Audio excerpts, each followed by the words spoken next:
Kevin Rudd spent a bit of time over the weekend going into Afghanistan, and like all Prime Ministers, he has every right to do that. In fact, it is a basic expectation. But if Kevin Rudd is serious about honouring our troops, there are two rather significant tests.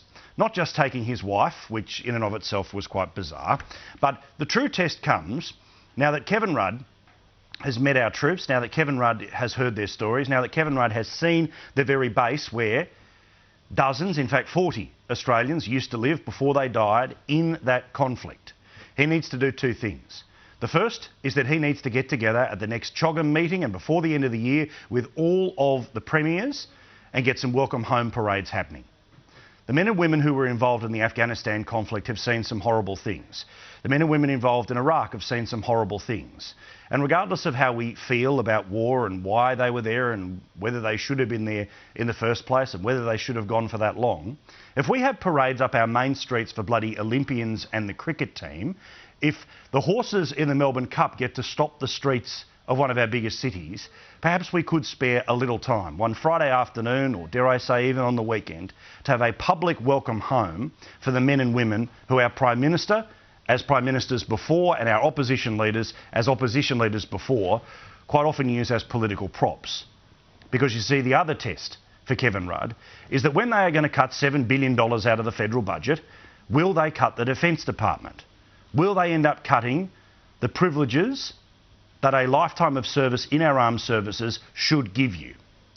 You see, when Julia Gillard was in power and Wayne Swan, two-thirds of the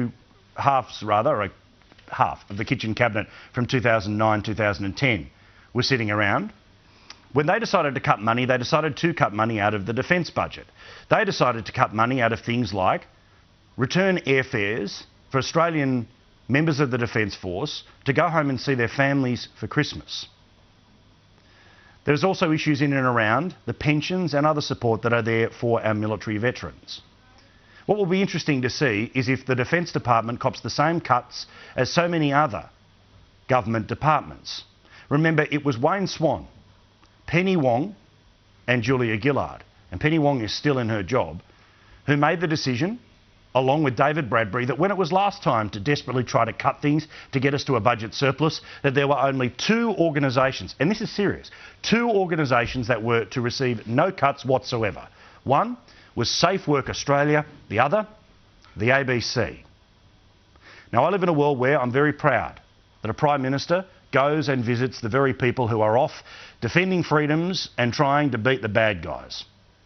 But I'm also for a country where if you're going to start saving some money, you save it for the joint that has multiple radio networks before you start whacking away at the Defence Department. You don't need to cut the ABC to the bone. You don't even need to cut $1 from it. But you don't need to partition one section of government from spending while going after another, while using both as political props.